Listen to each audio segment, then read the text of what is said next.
Surat railway station પર આજે એક ચમત્કારિક ઘટના બની હતી, જેમાં મોતના મુખમાં ગયેલા એક મુસાફરને નવજીવન મળ્યું છે.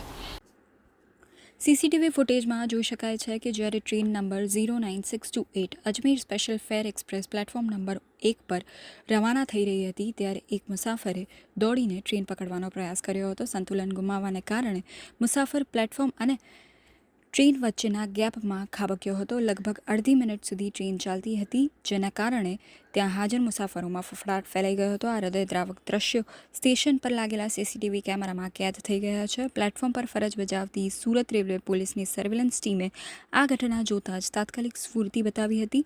રેલવે જવાનોએ ત્વરિત ટ્રેન ઊભી રખાવી દીધી હતી અને ટ્રેન નીચે ફસાયેલા યુવકને અત્યંત સાવચેતીપૂર્વક બહાર કાઢ્યો હતો.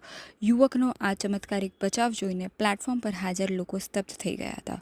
ટ્રેન નીચેથી બહાર કાઢવામાં આવ્યા બાદ યુવક અતિશય ગભરાઈ ગયો હતો. પોલીસ ઇન્સ્પેક્ટર JB મીઠાપરા અને તેમની ટીમે યુવકને સાંત્વના આપી તેને શાંત કર્યો હતો. પ્રાથમિક તપાસ બાદ મુસાફર સુરક્ષિત હોવાનું જણાતા તેને તે જ ટ્રેનમાં બેસાડી આગળ રવાના કરવામાં આવ્યો હતો. રેલવે પોલીસની આ બહાદુરીના કારણે આજે એક પરિવારનો માળો વિખરાતા બચી ગયો.